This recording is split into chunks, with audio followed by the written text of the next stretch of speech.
ವೀಕ್ಷಕರೇ ನಮಸ್ಕಾರ. ನೀವು ನೋಡ್ತಾ ಇದ್ದೀರಾ ನ್ಯೂಸ್ 18 ಡಿಜಿಟಲ್. ನಾನು ದರ್ಶನ್ ನಾಯಕ್, ಉತ್ತರ ಕನ್ನಡ ಜಿಲ್ಲಾ ವರದಿಗಾರ. ಉತ್ತರ ಕನ್ನಡ ಜಿಲ್ಲೆಯಲ್ಲಿ ಈಗ ಚಳಿಗಾಲದ ಪ್ರವಾಸೋದ್ಯಮ ಆರಂಭವಾಗಿದೆ. ಅಕ್ಟೋಬರ್ ತಿಂಗಳಿಂದಲೇ ಸಾಕಷ್ಟು ಪ್ರವಾಸಿಗರು ಉತ್ತರ ಕನ್ನಡ ಜಿಲ್ಲೆಯ ಕರಾವಳಿ ಮತ್ತು ಮಲೆನಾಡತ್ತ ಹರಿದು ಬರ್ತಾ ಇದ್ದಾರೆ. ಇದರ ನಡುವೆ ಈಗ ವಿದೇಶದಿಂದ ವಲಸೆ ಹಕ್ಕಿಗಳು ಕೂಡ ಉತ್ತರ ಕನ್ನಡ ಜಿಲ್ಲೆಯ ಕರಾವಳಿಯತ್ತ ಆಗಮಿಸಿ ಕರಾವಳಿಯ ಸೌಂದರ್ಯವನ್ನ ವೃದ್ಧಿಸ್ತಾ ಇದೆ. ಸೀಗಲ್ ಹಕ್ಕಿಗಳ ಕಲರವ ಈಗ ಉತ್ತರ ಕನ್ನಡ ಜಿಲ್ಲೆಯ ಕರಾವಳಿಯಲ್ಲಿ ಶುರುವಾಗಿರುವಂಥದ್ದು. ಕಳೆದ 4 ವರ್ಷಗಳಲ್ಲಿ ಸೀಗಲ್ ಹಕ್ಕಿಗಳ ಕಲರವ ಇರಲಿಲ್ಲ ವೀಕ್ಷಕರೇ. ಈಗ ನವೆಂಬರ್ ತಿಂಗಳಿಂದ ಸೀಗಲ್ ಹಕ್ಕಿಗಳ ಕಲರವ ಶುರುವಾಗಿರುವಂಥದ್ದು. ಅದೇ ರೀತಿ ನವೆಂಬರ್ ಅಂತ್ಯದಲ್ಲಂತೂ ಸಾಕಷ್ಟು ಸೀಗಲ್ ಹಕ್ಕಿಗಳು ಈಗ ಉತ್ತರ ಕನ್ನಡ ಜಿಲ್ಲೆಯ ಕರಾವಳಿಯತ್ತ ವಲಸೆ ಬಂದು ಸೌಂದರ್ಯವನ್ನ ವೃದ್ಧಿಸ್ತಾ ಇದೆ. ಈಗ ಪ್ರವಾಸಿಗರಿಗೆ ಇದು ಕಣ್ಣಿಗೆ ಹಬ್ಬವನ್ನುಂಟು ಮಾಡ್ತಾ ಇದೆ. ಸಾಕಷ್ಟು ಪ್ರವಾಸಿಗರು ಈಗ ಸೀಗಲ್ ಹಕ್ಕಿಯನ್ನ ನೋಡೋಗೋಸ್ಕರನೇ ಉತ್ತರ ಕನ್ನಡ ಜಿಲ್ಲೆಯ ಕರಾವಳಿಯತ್ತ ಆಗಮಿಸ್ತಾ ಇದ್ದಾರೆ. ಉತ್ತರ ಕನ್ನಡ ಜಿಲ್ಲೆಯ ಕಾರವಾರ ಅಂದ್ರೆ ಕರ್ನಾಟಕದ ಕಾಶ್ಮೀರ ಅಂತ ಕರೆಸಿಕೊಳ್ಳಿರುವಂತಹ ಕಾರವಾರ ಆಗಿರ್ಬೋದು, ಅದೇ ರೀತಿ ಅಂಕೋಲಾದ ಕೆಲವೊಂದು ಕಡಲ ತೀರಗಳಾಗಿರ್ಬೋದು, ಹಾಗೆ ಭಟ್ಕಳ ಹೊನ್ನಾವರ ಭಾಗದ ಕಡಲ ತೀರಗಳಲ್ಲಿ ಈಗ ಸೀಗಲ್ ಹಕ್ಕಿಗಳ ಹಾರಾಟ ಜೋರಾಗಿರುವಂಥದ್ದು. ಹಿಂಡು ಹಿಂಡಾಗಿ ಒಮ್ಮೆಲೆ ಹಾರ್ತಾ ಇರುವಂತಹ ಒಂದು ದೃಶ್ಯ ಮನಮೋಹಕವಾಗಿ ಕಾಣ್ತಾ ಇದೆ. ಅದ್ರ ಜೊತೆಗೆ ಬಂದಂತ ಪ್ರವಾಸಿಗರಿಗೆ ಇದು ಮುದ ನೀಡ್ತಾ ಇರುವಂತದ್ದು, ಕಣ್ಣಿಗೆ ಹಬ್ಬವನ್ನುಂಟು ಮಾಡ್ತಾ ಇದೆ. ವೀಕ್ಷಕರೇ, ಈ ಸೀಗಲ್ ಹಕ್ಕಿಗಳು ವಿದೇಶದಿಂದ ಆಗಮಿಸ್ತವೆ. ಪ್ರತಿ ಚಳಿಗಾಲದ ಸಂದರ್ಭದಲ್ಲಿ ಈ ವಿದೇಶದಿಂದ ವಲಸೆ ಹಕ್ಕಿಗಳು, ಅದನ್ನ ಕಡಲ ಹಕ್ಕಿಗಳು ಅಂತಾರೆ, ಸೀಗಲ್ ಹಕ್ಕಿಗಳು ಅಂತಾರೆ. ಇದರಲ್ಲಿ ಸಾಕಷ್ಟು ಪ್ರಭೇದಗಳಿವೆ. ಈ ಎಲ್ಲಾ ಹಕ್ಕಿಗಳು ಇವತ್ತು ಉತ್ತರ ಕನ್ನಡ ಜಿಲ್ಲೆಯ ಕರಾವಳಿಯತ್ತ ಆಗಮಿಸ್ತಾ ಇರುವಂತದ್ದು. ಇದು ಮುಖ್ಯವಾಗಿ ಆಹಾರಗೋಸ್ಕರ ಆಗಮಿಸ್ತಾ ಇರುವಂತದ್ದು. ರಷ್ಯಾ ಆಗಿರ್ಬೋದು, ಸೈಬೇರಿಯಾ ಆಗಿರ್ಬೋದು, ಈ ಭಾಗದಲ್ಲಿ ಈ ಸಂದರ್ಭದಲ್ಲಿ ಏನು ಸಾಕಷ್ಟು ದಟ್ಟವಾದಂತ ಶೀತ ಇರುತ್ತೆ. ಈ ಹಿನ್ನೆಲೆಯಲ್ಲಿ ಅಲ್ಲಿ ವಾಸಿಸಲು ಅನುಕೂಲಕರವಾದಂತ ಒಂದು ವಾತಾವರಣ ಇರಲ್ಲ. ಆ ನಿಟ್ಟಿನಲ್ಲಿ ಈಗ ಉತ್ತರ ಕನ್ನಡ ಜಿಲ್ಲೆಯ ಕರಾವಳಿಯತ್ತ ಅಂದ್ರೆ ಪಶ್ಚಿಮ ಕರಾವಳಿಯತ್ತ ಈಗ ಸೀಗಲ್ ಹಕ್ಕಿಗಳ ವಲಸೆ ಶುರುವಾಗಿರುವಂತದ್ದು. ಕಳೆದ 3 ವರ್ಷದಿಂದ ಈಚೆಗೆ ನಾವು ನೋಡಿದಾಗ ಸೀಗಲ್ ಹಕ್ಕಿಗಳ ಕಲರವ ಇರಲಿಲ್ಲ. ಆದ್ರೆ ಈ ವರ್ಷ ನವೆಂಬರ್ ಅಂತ್ಯದಿಂದಲೇ ಸೀಗಲ್ ಹಕ್ಕಿಗಳ ಕಲರವ ಶುರುವಾಗಿದೆ.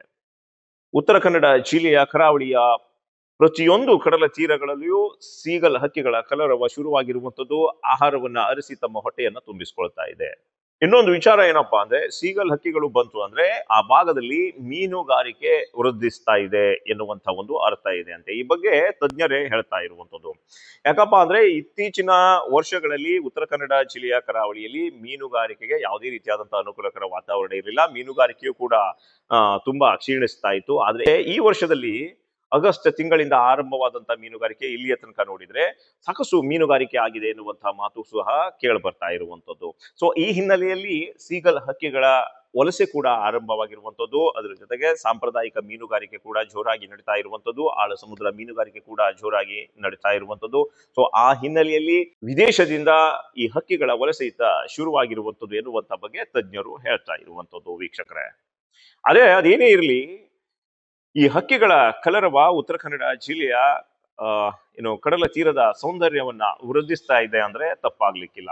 ಯಾಕಂದ್ರೆ ಇದರಿಂದ ಪ್ರವಾಸೋದ್ಯಮಕ್ಕೂ ಕೂಡ ಉತ್ತೇಜನ ಕೊಟ್ಟಂತಾಗತ್ತೆ. ಯಾಕಂದ್ರೆ ಇಂಥ ಹಕ್ಕಿಗಳನ್ನ ನೋಡಲಿಕ್ಕೆ ಪಕ್ಷಿ ಪ್ರಿಯರು ಸಾಕಷ್ಟು ಉತ್ತರ ಕನ್ನಡ ಜಿಲ್ಲೆಯ ಕರಾವಳಿಯತ್ತ ಆಗಮಿಸ್ತಾರೆ. ವೀಕ್ಷಕರ, ಇನ್ನೊಂದು ವಿಚಾರ ಏನಪ್ಪಾ ಅಂದ್ರೆ, ಉತ್ತರ ಕನ್ನಡ ಜಿಲ್ಲೆಯ ಕರಾವಳಿ ತನ್ನ ಪ್ರಾಕೃತಿಕವಾದಂತಹ ಒಂದು ಸೌಂದರ್ಯದಿಂದಲೇ ಪ್ರಸಿದ್ಧಿಯನ್ನ ಪಡೆದಿರುವಂತದ್ದು. ಇಲ್ಲಿರುವಂತಹ ಪ್ರಾಕೃತಿಕ ಸೌಂದರ್ಯವನ್ನ ಸವಿಯಲು ಸಾಕಷ್ಟು ಪ್ರವಾಸಿಗರು ಕರಾವಳಿಯತ್ತ ಆಗಮಿಸ್ತಾರೆ. ಅದರಲ್ಲೂ ಈಗ ನವೆಂಬರ್ ಮತ್ತು ಡಿಸೆಂಬರ್ ತಿಂಗಳಲ್ಲಿ ಈ ಹಕ್ಕಿಗಳ ಕಲರವ ನೋಡಲಂತೂ ಸಾಕಷ್ಟು ಪ್ರವಾಸಿಗರು ಆಗಮಿಸುವಂತಹ ಒಂದು ನಿರೀಕ್ಷೆ ಇದೆ. ಈಗಾಗಲೇ ಸಾಕಷ್ಟು ಪ್ರವಾಸಿಗರು ಈ ಹಕ್ಕಿಗಳ ನೋಡಲೆಂದೇ ಕಡಲ ತೀರಕ್ಕೆ ಬರ್ತಾ ಇರುವಂತದ್ದು ದೃಶ್ಯ ಈಗ ಸಾಮಾನ್ಯವಾಗಿರುವಂತದ್ದು. ಅದರ ಜೊತೆಗೆ ಇನ್ನೊಂದು ವಿಚಾರ ಏನಪ್ಪಾ ಅಂದ್ರೆ, ಈ ಹಕ್ಕಿಗಳು ಅಂದ್ರೆ ವಲಸೆ ಬಂದಿರುವಂತಹ ಈ ಹಕ್ಕಿಗಳು, ಸೀಗಲ್ ಹಕ್ಕಿಗಳು ಉತ್ತರ ಕನ್ನಡ ಜಿಲ್ಲೆಯ ಕರಾವಳಿಯಲ್ಲಿ ನವೆಂಬರ್, ಡಿಸೆಂಬರ್, ಜನವರಿ ಅಂದ್ರೆ 3 ತಿಂಗಳ ಕಾಲ ಮಾತ್ರ ಇರ್ತವೆ. ಅದಾದ ನಂತರ ಇವು ಟಿಬೆಟ್ ಭಾಗಕ್ಕೆ ಹಾರಿ ಹೋಗ್ತವೆ ಎನ್ನುವಂತಹ ಮಾತು ಕೂಡ ತಜ್ಞರಿಂದ ನಾವು ಕೇಳ್ಪಟ್ಟಿರುವಂತದ್ದು.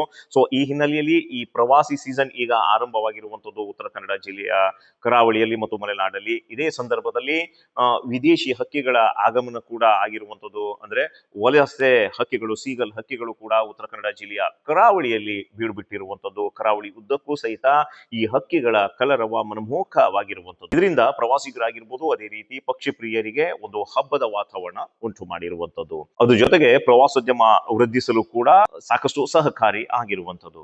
ಈಗ ಚಳಿಗಾಲ ಪ್ರಾರಂಭವಾದ ಕೂಡಲೇ ಇಲ್ಲಿ ವಿದೇಶಿ ಹಕ್ಕಿಗಳ ಒಂದು ಪ್ರವಾಸ ಸ್ಟಾರ್ಟ್ ಆಗ್ತದೆ. ಪ್ರವಾಸಿಗರ ಜೊತೆಯಲ್ಲಿ ಬೇರೆ ಬೇರೆ ದೇಶಗಳಿಂದ ಹಕ್ಕಿಗಳು ಈ ನಮ್ಮ ಕಾರವಾರದ ಸಮುದ್ರ ತೀರಕ್ಕೆ ಬಂದ್ಕೊಂಡು ಇಲ್ಲಿ ನಮ್ಗೆ ಇದರ ಒಂದು ಸೌಂದರ್ಯವನ್ನ ಹೆಚ್ಚಿಸ್ತಾ ಇದೆ. ಇದೊಂಥರ ಸಂಜೆ ಹೊತ್ತಿಗೆ ನಾವು ಇಲ್ಲಿ ಬೀಚಿಗೆ ಬಂದ್ರೆ ಒಂದು ನಮ್ಮ ಮನಸ್ಸಿಗೆ ಒಂಥರ ಉಲ್ಲಾಸವೆನಿಸುವಂತ ಒಂದು ತಾಣ. ನಮ್ಗೆ ಬಹಳ ಖುಷಿ ಅನಿಸ್ತಾ ಇದೆ. ಅಂದ್ರೆ ಅದರ ಒಂದು ಆ ಸಂದರ್ಭದಲ್ಲಿ ಒಂದೇ ಕಡೆಗೆ ಗುಂಪಾಗಿ ಕೂತ್ಕೊಳ್ಳೋದು, ಹಾಗೆ ಅದು ಹಾರೋ ಟೈಮಿಗೆ ಒಂದೇ ಸಲಕ್ಕೆ ಎಲ್ಲ ಒಂದು ಡಿಸೈನ್ ಆಗಿ ಹಾರ್ತಾ ಇರ್ತದೆ. ಅದನ್ನ ನೋಡ್ಲಿಕ್ಕೂ ಒಂದು ಮನಸ್ಸಿಗೆ ಉಲ್ಲಾಸ ಬಂದಂತಾಗ್ತದೆ. ಈ ಭೂಮಿಯಲ್ಲಿ ಸುಮಾರು 18 ರಿಂದ 20 ಸಾವಿರಕ್ಕೂ ಅಧಿಕ ವಿವಿಧ ಜಾತಿಯ ಪಕ್ಷಿಗಳಿವೆ. ಅದರಲ್ಲಿ 50% ಪಕ್ಷಿಗಳು ವಲಸೆಯನ್ನು ಕೈಗೊಳ್ಳುತ್ತವೆ. ಈಗ ಚಳಿಗಾಲವಾಗಿರುವುದರಿಂದ, ದಕ್ಷಿಣಾಯನ ಇರುವುದರಿಂದ ಪಕ್ಷಿಗಳಿಗೆ ಅತಿ ಸೂಕ್ತವಾದ ವಾತಾವರಣ ಇರುವುದು ನಮ್ಮ ಕರಾವಳಿ ಭಾಗದಲ್ಲಿ. ಈಗ ಕಾರವಾರ ಮತ್ತು ಸುತ್ತಮುತ್ತಲ ಅಂಕೋಲಾ ಪ್ರದೇಶ, ಅಘನಾಶಿನಿ ಅಳಿವೆ, ಇವುಗಳಲ್ಲೆಲ್ಲ ಪಕ್ಷಿಗಳ ಕಲರವ. ಇವು ಮುಖ್ಯವಾಗಿ ಸೀಗಲ್ ಅಂತ ಹೇಳ್ತೇವೆ. ಸೀಗಲ್ಗಳು ಸುಮಾರು 100ಕ್ಕೂ ಹೆಚ್ಚು ಅಧಿಕ ಜಾತಿಯದ್ದಿದೆ. ಅದರಲ್ಲಿ 20 ಜಾತಿಯ ಸೀಗಲ್ಲು ಸಮುದ್ರವನ್ನೇ ಅವಲಂಬಿತವಾಗಿದೆ. ಅಂದರೆ ಸಮುದ್ರದಲ್ಲಿ ಮೀನುಗಳನ್ನೇ ತಿಂದು ಬದುಕುವಂಥದ್ದು. ಉಳಿದವು ಎಲ್ಲ ಸಿಹಿ ನೀರಿಗೂ ಹೋಗ್ತವೆ. ಈಗ ನಮ್ಮ ಕರಾವಳಿಯಲ್ಲಿ ಬಂದಿರುವಂಥ ಸೀಗಲ್ಗಳಲ್ಲಿ ಒಂದು 3-4 ವೆರೈಟಿಗಳನ್ನು ನೋಡ್ತಾ ಇದ್ದೇವೆ. ಅದರಲ್ಲಿ ಪ್ರಥಮವಾಗಿ ಬ್ಲ್ಯಾಕ್ ಹೆಡೆಡ್ ಸೀಗಲ್ಲು, ಬ್ರೌನ್ ಹೆಡೆಡ್ ಸೀಗಲ್ಲು, ಆನಂತರ ವೈಟ್ ಸೀಗಲ್ಸ್ ಇದೆ. ಇವು ಬಹಳ ಸಂಖ್ಯೆಯಲ್ಲಿ ಯಾಕೆ ಬಂದು ಜಮಾ ಆಗ್ತಾವೆ ಅಂದರೆ ಅದು ಅದರದ ಪ್ರೊಟೆಕ್ಟಿವ್ ನೇಚರ್. ಏನು ವಾತಾವರಣ, ನಾವು ಹೇಗೆ ಹೆಚ್ಚು ಬಿಸಿಲಾದ್ರೆ ನೆರಳಿಗೆ ಬರ್ತೇವೆ, ಹಾಗೆ ಪಕ್ಷಿಗಳಲ್ಲಿ ಬಹಳಷ್ಟು ಬುದ್ಧಿವಂತಿಕೆ ಇದೆ.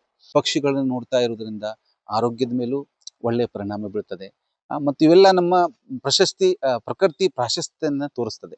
ಒಟ್ಟಾರೆ ಇದಾಗಿತ್ತು ಉತ್ತರ ಕನ್ನಡ ಜಿಲ್ಲೆಯಲ್ಲಿ ವಲಸೆ ಹಕ್ಕಿಗಳ ಕಲರವ ಹೇಗಿದೆ. ಅದ್ರ ಜೊತೆಗೆ ಕಳೆದ 3-4 ವರ್ಷದಿಂದ ವಲಸೆ ಬಾರದ ಹಕ್ಕಿಗಳು ಈ ವರ್ಷ ಆರಂಭದಲ್ಲೇ ವಲಸೆ ಬಂದಿರುವಂತಹ ಒಂದು ಹಿನ್ನೆಲೆಯಲ್ಲಿ ಪ್ರವಾಸೋದ್ಯಮ ಹೇಗೆ ವೃದ್ಧಿಸ್ತಾ ಇದೆ, ಅದರ ಜೊತೆಗೆ ಇಲ್ಲಿನ ಮೀನುಗಾರಿಕೆಗೂ ಇದಕ್ಕೂ ಯಾವ ರೀತಿ ಸಂಬಂಧ ಇದೆ ಎನ್ನುವಂತಹ ಬಗ್ಗೆ ತಿಳಿಸುವಂತಹ ಒಂದು ಪ್ರಯತ್ನ. ಇನ್ನಷ್ಟು ಮಾಹಿತಿಯೊಂದಿಗೆ ಮತ್ತೆ ನಾವು ನಿಮ್ಗೆ ಸಿಗ್ತಾ ಇರ್ತೀವಿ. ಅಲ್ಲಿ ತನಕ ನೋಡ್ತಾ ಇರಿ ನ್ಯೂಸ್ 18. ನಿರ್ಭೀತ, ನಿಷ್ಪಕ್ಷಪಾತ, ವಿಶ್ವಾಸಾರ್ಹ ಸುದ್ದಿಗಳಿಗೆ ಹೆಸರಾಗಿರುವ ನ್ಯೂಸ್ 18 ಕನ್ನಡ ಈಗ ಆಪ್ನಲ್ಲೂ ಲಭ್ಯವಿದೆ. ದಯವಿಟ್ಟು ಇಲ್ಲಿರುವ QR ಕೋಡ್ನ ಸ್ಕ್ಯಾನ್ ಮಾಡಿಕೊಂಡು ಆಪ್ ಡೌನ್ಲೋಡ್ ಮಾಡೋದಕ್ಕೆ ಮರಿಬೇಡಿ. ನಿಮ್ಮ ಬೆಂಬಲ ಹೀಗೆ ಸದಾ ನಮ್ಮೊಂದಿಗಿರಲಿ. ಧನ್ಯವಾದ.